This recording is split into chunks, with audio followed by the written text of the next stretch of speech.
आज आपण आषाढ स्पेशल ज्वारीच्या पिठाच्या खमंग अशा पुऱ्यांची रेसिपी पाहणार आहे। अगदी तेलकट न होणाऱ्या 1 महिना तरी स्टोर करून ठेवता येते। तर ही रेसिपी शेवटपर्यंत पहा। नमस्कार, रॉयल किचन मराठीमध्ये आपले सर्वांचे मनापासून स्वागत। आता ज्वारीच्या पिठाच्या पुऱ्या बनवण्यासाठी 3 पीठ लागतात। तर 1 वाटी ज्वारीचं पीठ, अर्धा वाटी गव्हाचं पीठ आणि पाव वाटी बेसन पीठ, हरभऱ्याच्या डाळीचं पीठ।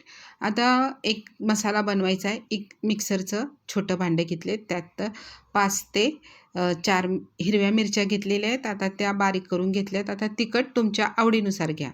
त्यामध्ये भरपूर असं लसूण टाकायचा, म्हणजे त्या पुऱ्यांना टेस्ट येतो। तर मी आता हा 7-8 लसणाच्या पाकळ्या घातलेल्या आहेत। त्याच्यामध्ये आता पाव चमचा जिरे, पाव चमचा ओवा। आता हे मिक्सरला चांगलं फिरवून घ्यायचं। हे बघा, पाणी न टाकता अशा पद्धतीने मिक्स करून घ्यायचं आहे। जास्त बारीक पण नाही, अशाच पद्धतीने करून घ्यायचं आहे। आता एक बाउल घ्यायचा आहे आपल्याला। आता त्यामध्ये पीठ मिक्स करून घ्यायचं आहे। आता ज्वारीचं पीठ टाकून घेतलेलं आहे, त्यानंतर गव्हाचं पीठ टाकून घेतलेलं आहे आणि बेसन पीठ, डाळीचं पीठ, हरभऱ्याच्या डाळीचं पीठ टाकून घेतलेलं आहे।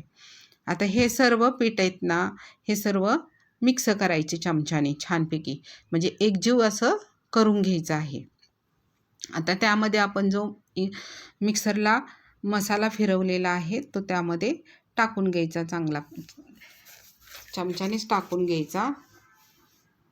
हे बघा, अशा पद्धतीने आपण सर्व मसाला टाकला आणि त्यामध्ये 1 चमचा तीळ टाकायचं, किंवा अजून 2 चमचा टाकलं तरी चालते आणि चवीनुसार मीठ टाकून घ्यायचं।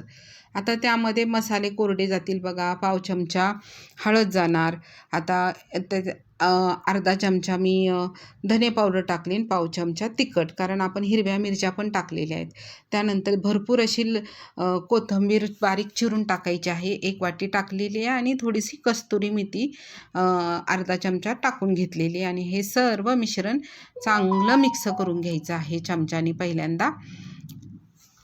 हे बघा, अशा पद्धतीने चांगलं एकजीव करून घ्यायचं आहे। आता आपण मिक्सरमध्ये थोडा मसाला राहिला होता, त्यामध्ये पाणी टाकले, पण हे पाणी थोडंसं गरम पाणी आहे, ते त्यामध्ये टाकून घ्यायचं आहे। आता हे मळताना थोडंसं असं कोमट गरम करायचं पाणी, आणि आपलं पीठ हातानेच मळून घ्यायचं आहे। हे बघा, अशा पद्धतीने आपण धपाटे पण बनवतो ज्वारीचे, त्याच पद्धतीने पण आता आपण पुऱ्या बनवत आहे त्याच्या। हे बघा, असं चांगलं मिक्स करायचं हाताने, आणि पीठ आहे ना चांगलं मळून घ्यायचं। आता थोडंसं गरम पाणी टाकावंच लागणार त्यामध्ये, आणि त्याचा एक चांगला मळून असा डो तयार करून घ्यायचा आहे। हे बघा, अशा पद्धतीने आपण डो तयार करून घेतलेला आहे।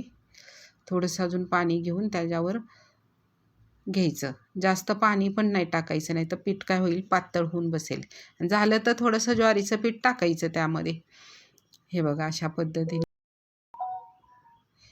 चांगला आपण त्याचा डो तयार केला। आता हा डो आहे ना, आपण 15 मिनटं झाकून ठेवायचा, म्हणजे पीठ अगदी मऊ पडतं। 15 मिनटं बघा झालेले आहेत, आणि हा बघा किती सॉफ्ट झालेला आहे। तेलाचा थोडासा हात लावायचा, आणि पीठ अगदी मस्त मऊसूत झालेला आहे। आता हा गोळा आपण काय करायचा, पोळपाटावर घेतलेला आहे, तो थोडासा घोळून घ्यायचा आपण।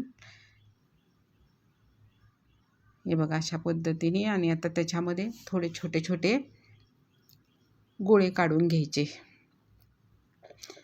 एवढ्याच आकाराचे घ्या गोळे, थोडे मोठे घेतले तरी चालतील, तसं काही नाही। पुऱ्या तुम्ही केवढ्या आकाराच्या करणार ते आपल्यावर असतं, त्यामुळं तुम्हाला जेवढ्या आकाराच्या घ्यायच्यात तेवढ्या काढू शकता।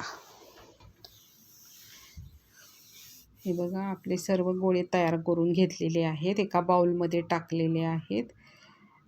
आता त्याच्यावर थोडंसं ओलं कापड टाकायचं। आता हे नॅपकिन आहे, मी ओलं करून घेतलेलं आहे, ते त्याच्यावर ठेवायचं। आता त्यात, आणि हे गव्हाचं पीठ मी घेतलेलं आहे, आपल्याला कोरडं पीठ लागणार आहे तेव्हा गव्हाचं घेतलेलं आहे। आता एक त्यातला गोळा घेतलेला आहे, तो पिठामध्ये घोळला, आणि त्याची एक लाटी लाटून घ्यायची आहे पोळपाटावर।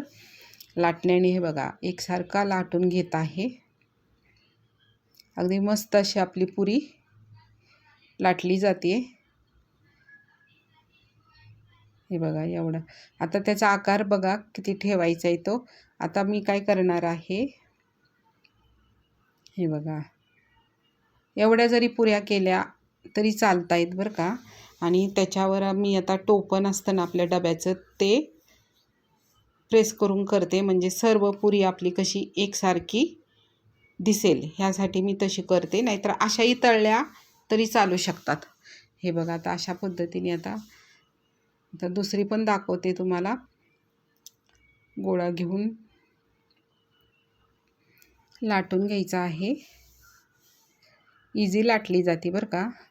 आता तुम्ही जर हा व्हिडिओ पाहत असाल तर लाईक करा, एक सबस्क्राईब करा, म्हणजे आम्हालाही छानपैकी मोटिवेशन मिळतं. आता हे बघा अशा पद्धतीने आपण सर्व पुऱ्या करून घेतल्यात. आता गॅसवर कढई ठेवायची, गॅस मिडियम फ्लेमवर, आणि त्यामध्ये तेल ओतून आता तेल तापल्यानंतर मग आपण त्यामध्ये पुरी टाकायची. आता पुरी टाकली की त्याच्यावर थोडंसं वरून ना तेल सोडायचं, म्हणजे पुरी आहेत ना थोडी टम्म अशी फुगतात. बरं ज्वारीच्या पुऱ्या असतात का नाही, कधी कधी काय काय पुऱ्या फुगत पण नाही आहे, तरी पण एकदम खुसखुशीत अशा पुऱ्या होतात. आता ह्या टम्म फुगलेल्या आहेत बघा मस्त अशा, आणि तळल्यात पण छानपैकी. आणि आता वरून बघा जास्त तेलकटपणा वाटत नाही आहे, म्हणजे एवढ्या खमंग अशा पुऱ्या तळल्या जातात. हे बघा आता एका चाळणीत किंवा टिश्यू पेपरवर काढून ठेवायच्या. आता दुसऱ्यांदा बघा टाकताना तेल गरम करायचं थोडंसं, आणि मग पुरी सोडायची, आणि आपण अशाच पद्धतीने त्याला वरून असं तेल सोडायचं. आता ह्या पुऱ्या बघा महिनाभर छानपैकी टिकतात. आणि दुसरी गोष्ट म्हणजे जास्त तेलकट पण नाही, आणि एवढ्या खमंग लागतात ना चवीला. तुम्ही एकदा करून बघा, तुम्हालाही नक्की आवडेल. अगदी अशाच पद्धतीने करून बघा. आपला आषाढ बी तळला जातो, आणि मस्त पुऱ्या पण आपण घरी छानपैकी मुलांना पण देऊ शकतो, जास्त तेलकट नाही. ही रेसिपी तुम्हाला कशी वाटते हे कमेंट्स करून सांगा. भेटूया अशाच नवीन छान छान रेसिपीमध्ये. तोपर्यंत आनंदी रहा, मस्त रहा. धन्यवाद.